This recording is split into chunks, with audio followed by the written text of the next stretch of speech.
Marisa Montero, una de las mayores exponentes de psicología comunitaria en Latinoamérica, señala que la psicología comunitaria es la rama de la psicología cuyo objeto o objetivo es el estudio de los factores psicosociales que permiten desarrollar, fomentar y mantener el control y poder que los individuos puedan ejercer sobre su ambiente individual y social para poder solucionar los problemas que los aquejan y lograr cambios en su estructura social. ¿Qué hace el psicólogo social y comunitario? En la psicología comunitaria se encuentran los sujetos activos y proveedores de conocimiento. Estos son los psicólogos, los cuales son agentes externos y actúan de acuerdo a sus conocimientos psicológicos y estrategias de grupo. Y las personas de la comunidad, las cuales son agentes internos y actúan con sus conocimientos sobre los problemas de la comunidad. En su rol, el psicólogo es un agente de cambio al detectar potencialidades, habilidades y recursos para luego ayudar a ponerlos en práctica para el bien común. Y a la vez es un agente que interactúa para lograr cambios.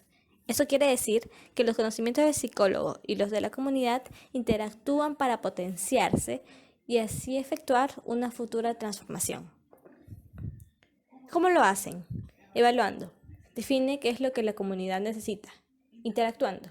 Gestión en conjunto lo que se podría hacer para beneficio de todos según la necesidad de estos. Investigando. Los planteamientos y las técnicas que utiliza que dan resultados exitosos en comunidades variadas. Pueden ser publicadas para beneficio de otros psicólogos y equipos multidisciplinarios donde trabaje. Dirigiendo. Lidera empleando sus conocimientos y técnicas, pero sobre todo potenciando las capacidades del grupo. O sea, recordando que todos trabajan por todos.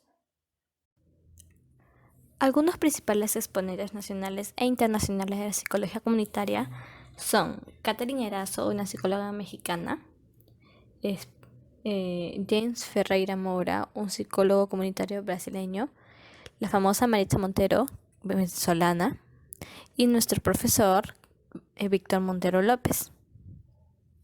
En América Latina, la psicología tuvo una acogida bastante fría a inicios del siglo XX. Sus primeros trabajos fueron emprendidos en Argentina y en Guatemala. Su iniciación, propiamente dicha, comenzó a partir del fin de la Segunda Guerra Mundial, cuando casi todos los demás países de nuestra parte comenzaron a incluirla en sus universidades. Y muy pronto, en casi todos los países latinoamericanos estuvo presente. Se criticaba el crecimiento de la dependencia del capitalismo monopolista, de culturas de violencia y se clamaba por nuevas formas de democracia. Era un tiempo de cambios, de abrir los ojos, pero esas demostraciones no estuvieron acompañadas de realidades, desgraciadamente también. Por ejemplo, la teoría de la dependencia fue muy criticada en Europa y en los Estados Unidos y en la misma América Latina por sus propios creadores. Y el Vaticano fue particularmente severo en los años posteriores con los sacerdotes latinoamericanos, cuando la idea de la liberación se extendía en nuestra América.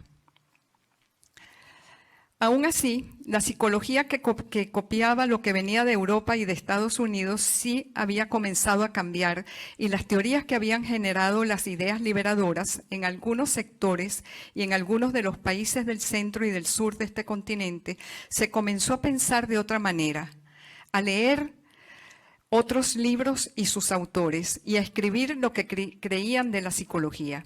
Las ciencias sociales, a partir de los años 60, se dedicaron a hacer lo que decían.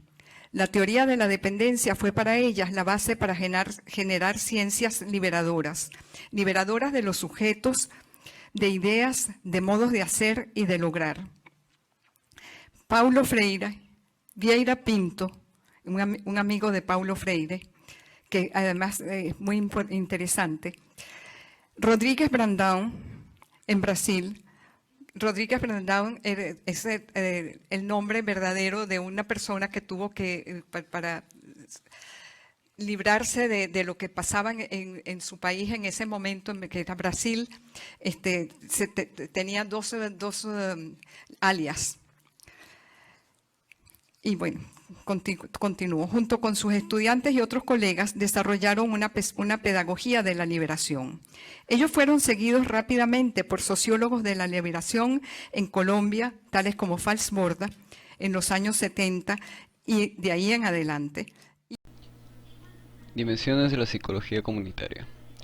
Maritza Montero detalla cuáles serían estas dimensiones de la psicología comunitaria en su obra. Serían 5.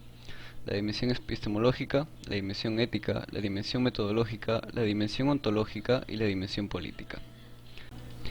En la dimensión epistemológica hablamos de la construcción del conocimiento. En la psicología comunitaria esta construcción cobra importancia debido a que usualmente la información que permite tomar decisiones y alcanzar los objetivos de trabajo tienen significado únicamente para las poblaciones con las que se trabaja.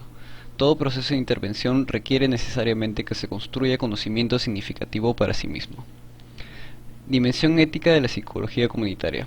En esta dimensión nos referimos a la definición del otro y a su inclusión en la relación de su producción de conocimiento, el respeto a ese otro y a su participación en la autoría y propiedad del conocimiento producido.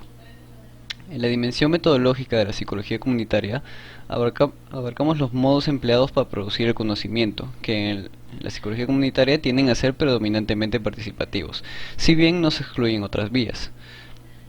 En nuestra disciplina estamos orientados hacia la solución de problemas y optimización de recursos. Por ello, los psicólogos comunitarios cuentan con una serie de métodos y técnicas eficientes, tanto para generar conocimiento como para intervenir en la realidad social.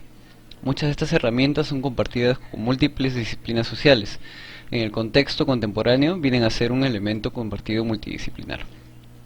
La dimensión ontológica de la psicología comunitaria concierne a la naturaleza y la definición del sujeto cognoscente, que en la psicología comunitaria implica tanto a los agentes externos, investigadores, psicólogos, como también a los miembros de las comunidades, cuyo carácter productor de conocimientos es reconocido. Existen disensos sobre el objeto de la psicología comunitaria, en tanto las diferentes realidades sociales hacen que la disciplina se desarrolle en modos igualmente diferentes. Así, resulta natural que no exista uniformidad ante la diversidad que caracteriza el comportamiento social de masas, grupos e individuos. Sin embargo, existen propuestas conceptuales que permiten realizar una aproximación disciplinar al objeto. Por último, la dimensión política de la psicología comunitaria. Esta dimensión atañe al carácter y finalidad del conocimiento producido, así como a su ámbito de aplicación y efectos sociales, es decir, al carácter político de la acción comunitaria y la posibilidad que toda persona tiene de expresarse y oír su voz en el espacio público. Metodología de organización popular. Participación. ¿Qué es la participación? La participación se puede estudiar desde 4 perspectivas. La primera, la perspectiva política. Según la perspectiva política, para la perspectiva política es una vía para alcanzar el poder, para lograr el desarrollo. La perspectiva comunicacional nos dice que el fin es informar, ser informado, escuchar y ser escuchado. Para la perspectiva económica, el fin último es compartir ciertos beneficios. Finalmente, la mesosocial y la microsocial nos dice que es un proceso social por el que las personas se movilizan para la consecución de ciertos objetivos que les permite satisfacer necesidades y producir cambios sociales. La participación parte de la comprensión de la comunidad, teniendo en cuenta 3 aspectos: el respeto a la diversidad, la opresión y poder, y el empoderamiento. Esto según Jason en el 2009. Con respecto al respeto a la diversidad, sin una comprensión básica de las creencias y experiencias de las personas, los profesionales pueden contribuir involuntariamente al prejuicio y la discriminación o impactar negativamente. Los psicólogos comunitarios van más allá de la investigación y la práctica tradicional al trabajar con miembros de grupos marginados para desafiar la opresión a través de la investigación de acción participativa y proporcionar herramientas para el empoderamiento y el cambio autodirigido.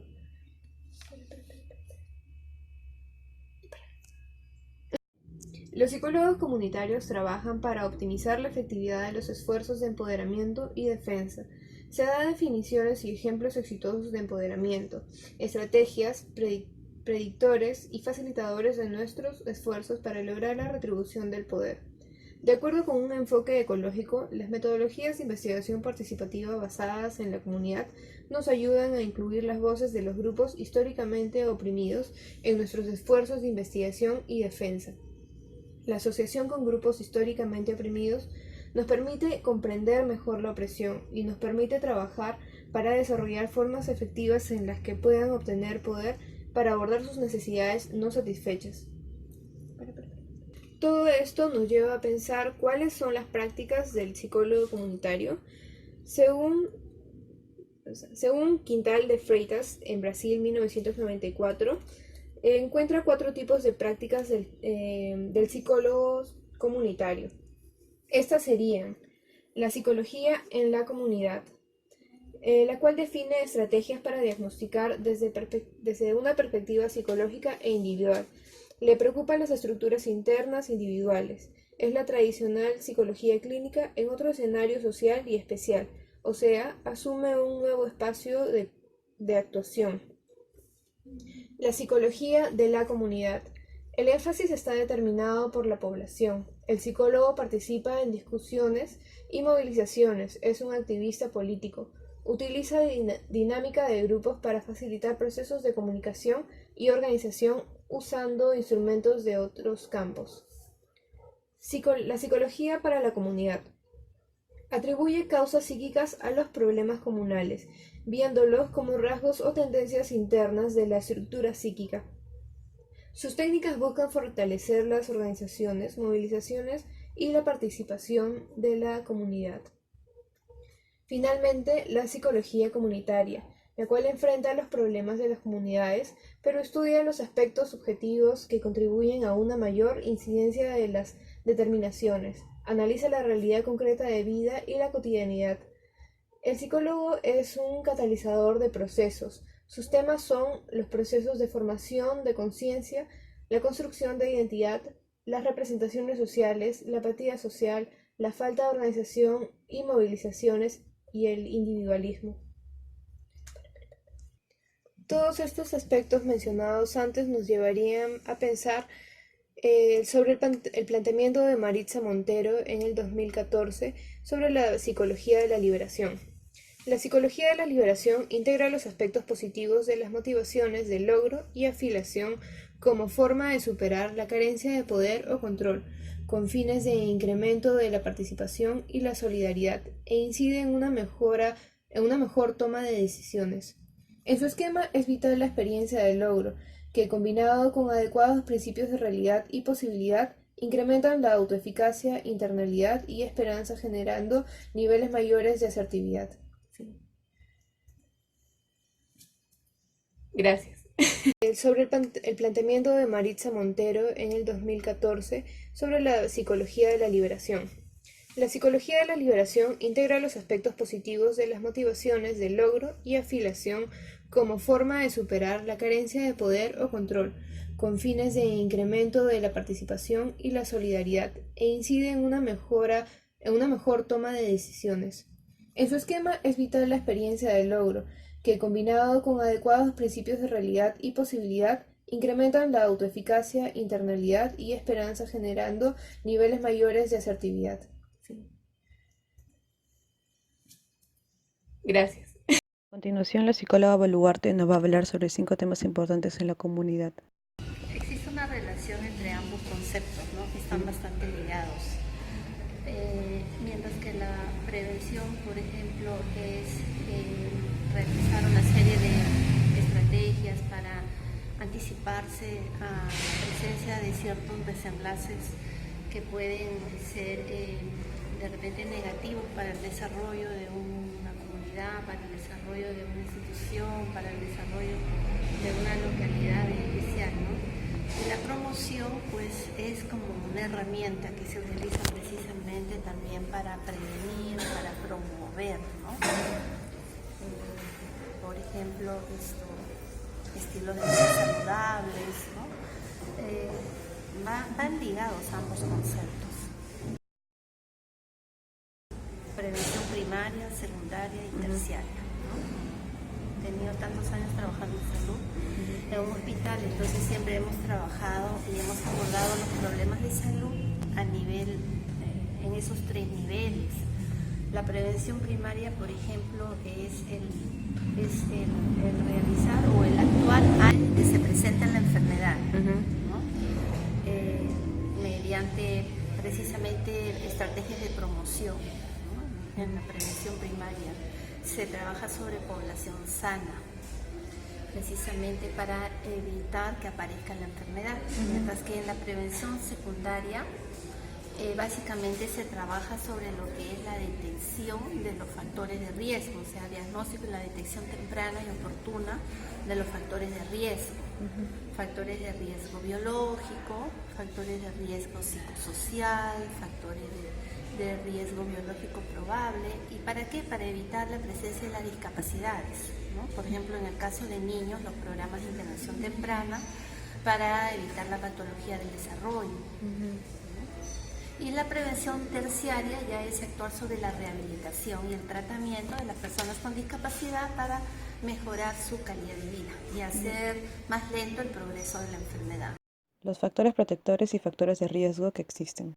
Existen muchas investigaciones que ya han detectado cuáles son esos factores protectores, cuáles son los factores de riesgo, y eso dependiendo incluso de cada enfermedad, ¿no? De manera general.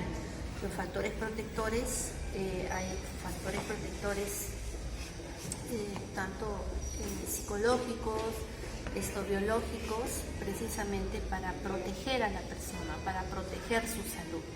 Y los factores de riesgo también igual, se han identificado factores de riesgo biológico, factores de riesgo ambiental, psicosocial, precisamente para evitar o para actuar y controlar esos factores, controlarlos, minimizarlos y eliminarlos, ¿no? Por ejemplo, si hablamos en el caso de los niños, ¿no? Los factores de riesgo, por ejemplo, para la discapacidad de tipo intelectual, factores de riesgo psicosocial o ambiental o psicológico sería la sobreprotección, ¿no? Que muchas veces los padres sobreprotegen por temor a que al niño le pueda pasar algo, pero le están limitando las oportunidades de aprendizaje, ¿no? Entonces, factores de riesgo biológico sería el tema de la alimentación, pues una alimentación no saludable.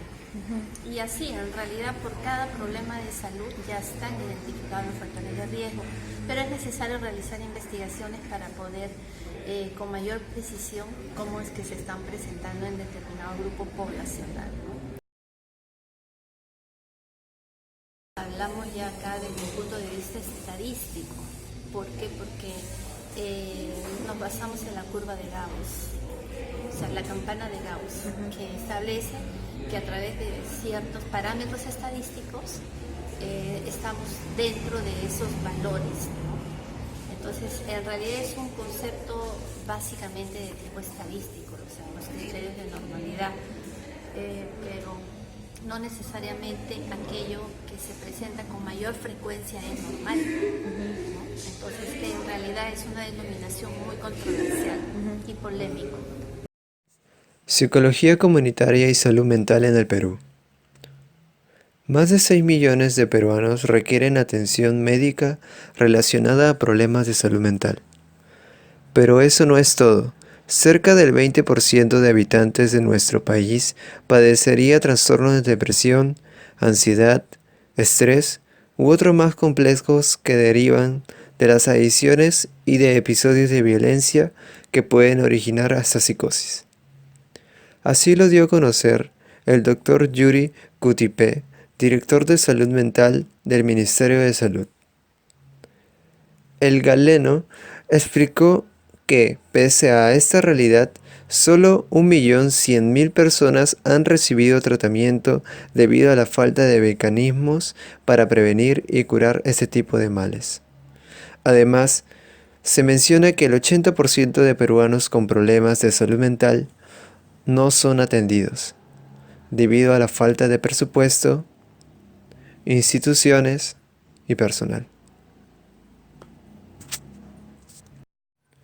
Frente a todo lo mencionado, se ha buscado dar solución a cada una de las problemáticas mediante el Plan Nacional de Fortalecimiento de Servicios de Salud Mental Comunitaria 2018-2021, en donde la ministra de Salud, Zulema Tomás González, anunció que se cerrará el presente año con un total de 150 centros de salud mental comunitarios en todo el Perú, a fin de reducir la brecha de atención especializada en nuestro país. En la actualidad hay múltiples programas que giran en torno a la prevención y promoción de la salud mental que se trata de implementar en distintos sectores de la comunidad peruana. En el 2012 tuvimos un Premio Nacional de Psicología Social y Comunitaria otorgado por el Colegio de Psicólogos del Perú. Este premio fue otorgado al psicólogo Víctor Montero López, quien anteriormente ya ha sido mencionado en múltiples ocasiones y es docente actual de la Universidad Mayor de San Marcos en la Facultad de Psicología. Los criterios de Bueno, ahora normalidad. vamos a ver lo que vendría a ser los principales hechos históricos de la psicología comunitaria en el Perú, ¿no? Pero primero tendríamos que hacer una definición, ¿no? ¿Qué es comunidad? Bueno, la comunidad se define como un grupo social, ¿no? Bueno, la gente, ¿no? Que puede vivir, ¿no? en una zona determinada, ¿no?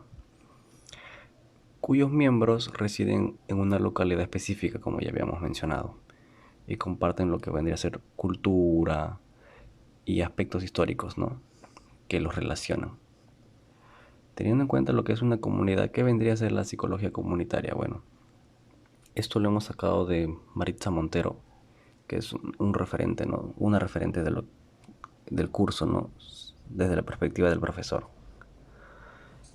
Es el estudio de los factores psicosociales que permiten desarrollar, fomentar y mantener el control y poder que los individuos pueden ejercer sobre su ambiente individual y social, a fin de solucionar, ¿no? Algunas problemáticas que se pueda mantener en ese ambiente, ¿no? En esa estructura social. Bueno, luego tenemos algunos inicios, ¿no? de la psicología comunitaria en el mundo, ¿no? que he estado investigando un poquito. Bueno, se dice, ¿no? que surge en lo que es los 60, pero yo considero de que es un poquito antes, ¿no? Más o menos por los 50, 40. Y mencionan también de que el término psicología comunitaria se usó por primera vez en 1965. Pero, ¿por qué surge, pues? ¿Cuál es su objetivo? El objetivo es permitir a las personas solucionar, darles de alguna manera ciertas vías, ¿no? para que puedan solucionar sus dificultades y que gracias a la cohesión que se pueda formar en esos grupos, volverlas un poquito más autónomas, ¿no? Ahora sí, psicología comunitaria en el Perú. Se tienen antecedentes, ¿no? Pero los primeros no son psicológicos, evidentemente, como puedan darse cuenta, sino que es un trabajo un poco médico y psiquiátrico por el mismo hecho de que es un poco céntrico, ¿no? Esto de las áreas de la salud. Más, aparte de que son un poco más desarrollados, ¿no? Los médicos, los psiquiatras, también son un poco más proactivos, se podría decir, ¿no? Aquí se resalta lo que es el trabajo de María Mansilla, que viene de Chile para radicar aquí, ¿no? En Perú. Aquí se dice de que ella hace un trabajo con niños de la calle, abordando los temas de género, los temas de educación y el desarrollo científico. También hay uno de Carmen Pimentel, también mencionado en clase, si no me equivoco, que fundó el servicio de psicología del Hospital de Coyique, ¿no? en Comas. Fue el primer centro psicológico de atención en la comunidad. Y en 1988 publica Familia y Violencia en la Barriada. Fundado en 1987, también fundan, mejor dicho, en 1987 el SECOSAM en Villa El Salvador, que sí me parece que lo hemos visto también. He tomado algunas fotos ahí de ese lugar y de esos, algunos de esos archivos que se pudieron obtener luego de esa fundación. Realiza labor hasta la actualidad, como ya mencioné. Y a ver, ¿qué más tenemos? Finalmente, ¿no? Otra experiencia de corte clínico también comunitario es el proyecto de consultorios psicológicos municipales, que es un proyecto un poquito más grande, ¿no? Impulsado ya esta vez por el Colegio de Psicólogos, dirigidos por, es importante mencionar también la autoría, ¿no? Julio Celada, Vallejo, Montero, Dioses, Marchena, Sotelo, Soto, Mendoza. Estos apellidos me suenan conocidos. quiero pensar que son de la Facultad de Psicología, ya que me parece, pero es que no aparecen sus nombres tampoco en el escrito, solamente apellidos. Luego se convirtió en servicios psicológicos, ¿no? Comunitarios, con Vallejo, Manrique, Montero, Lizar, Saburú, Cordero, Torres, Arenas. Se amplió en sectores de iglesia y FA. Finalmente se puede decir que la Universidad Católica en 1980, ahí mismo se forma lo que es un núcleo de proyección social y un consultorio psicológico en Carmen de la Legua, ¿no? Que como muchos sabemos está en el Callao. Y fundan otro que es el CESAM con Villavicencio en 1986. Hasta aquí la primera parte del video, que vendría a ser los principales hechos históricos, ¿no?, de la psicología comunitaria en el Perú. Bueno, ya en cuanto al punto 7, ¿no?, que consiste en experiencias de psicología comunitaria, hemos sacado estos puntos, ¿no?, estos trabajos de un artículo de psicología comunitaria dirigido por Rosario Alarcón, que me parece que debe ser algún conocido, alguna conocida de usted, alguna colega, ya que también hay menciones al profesor Víctor Montero. Y bueno, este es uno de los digamos, de las experiencias, ¿no?, de los trabajos que se han podido recopilar en este trabajo. Proceso de justicia como elemento terapéutico para niños, niñas y adolescentes. Este trabajo resume algunos de los reflexiones, algunas de las historias, ¿no?, que mencionan los niños en lo que tiene que ver relacionado con delitos. Aquí se menciona de que el principal objetivo de este trabajo es que los niños como que cuenten sus experiencias de haber sido víctimas de delitos y qué es lo que eso conlleva, ¿no? Más que nada se centra en eso, ¿no? Dice, el área psicológica de la ODI, que es la Oficina de Defensoría de Derechos de la Infancia, se aboca a preparar a los niños, niñas y adolescentes antes de que participen en diligencias y acompañarlos durante las mismas, con miras a que lo hagan contando con información adecuada, comprendiendo lo que sucede y con el menor temor posible. Bueno, luego hay muchos trabajos en lo que respecta a las experiencias, pero yo he preferido elegir, ¿no? Me he tomado la molestia de elegir, ¿no?, cuáles son los trabajos más resaltantes a mi parecer, ¿no? Este de aquí de inclusión social e interculturalidad en los programas sociales. Bueno, esto parte diferenciando algunos temas, ¿no? ¿Qué es la interculturalidad? Primero, se entiende como un proceso de comunicación e interacción entre personas y grupos, ¿no?, donde se concibe que ningún grupo cultural esté por encima del otro, ¿no?, favoreciendo lo que es el enriquecimiento, la integración y la convivencia armónica entre estas culturas. Entonces, también sería importante mencionar qué es la inclusión social, ¿no? Es un proceso que incluye, aparte de la participación socioeconómica y política, también la participación cultural, ¿no?, y plena, ¿no?, amplia de la población. Bueno, ahora este programa, este caso, ¿no?, trata más sobre lo que vendría a ser la violencia familiar y sexual, ¿no?, en Ayacucho, que se puede ver que en las zonas ya un poquito lejanas a Lima se manifiesta, ¿no?, este problema, ¿no?, de lo que es la violencia.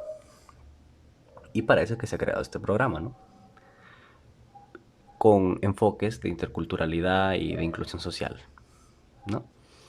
Y se tiene aquí que mencionar que hubo 2 convenios con el gobierno peruano y el Reino de Bélgica. Y se dio entre el 2004 y 2012. Y finalmente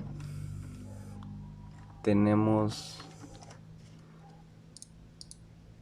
este programita que tiene que ver con la intervención en personas con abuso, ¿no? Y dependencia de sustancias psicoactivas. Cabe resaltar que se toma en cuenta lo que son las drogas, el alcohol, etc.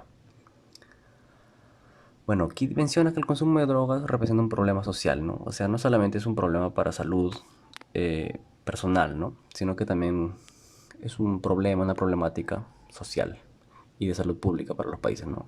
Impacta negativamente en la salud de todas las personas, el desempeño que se pueda dar de repente en los trabajos, en cualquier trabajo social, ¿no? Por eso es que se crea este programa, ¿no? Para poder realizar, digamos, un compromiso, ¿no? Con las instituciones públicas también, de la sociedad y de las organizaciones que permitan facilitar un abordaje integral y multisectorial del problema. Es importante mencionar que el Estado peruano apuesta por una política integral de lucha contra las drogas que considere el análisis e intervención desde los ejes de la prevención, rehabilitación, interdicción y desarrollo sostenible, con la finalidad de detener y prevenir la expansión y consolidación del narcotráfico en nuestro país. También es importante este punto del narcotráfico, ya que se intenta prevenir, ¿no? O combatir. Bueno, y por último tenemos este programa que es un proyecto de vida en adolescentes de San Juan del Lurigancho, ¿no? San Juan del Lurigancho es una zona un poco conocida por lo que es una zona un poco peligrosa, ¿no? Digamos, todos cuando piensan en San Juan del Lurigancho, no, por ahí no paso. Pero se trata aquí lo que es el proyecto de vida, ¿no? ¿Y qué es el proyecto de vida, no? Un conjunto de posibilidades que dan la pauta a abrir nuevos caminos, alternativas y situaciones que lleven al crecimiento integral. O sea, si te lleva al crecimiento, se podría considerar como un proyecto, ¿no? O como un avance, digamos.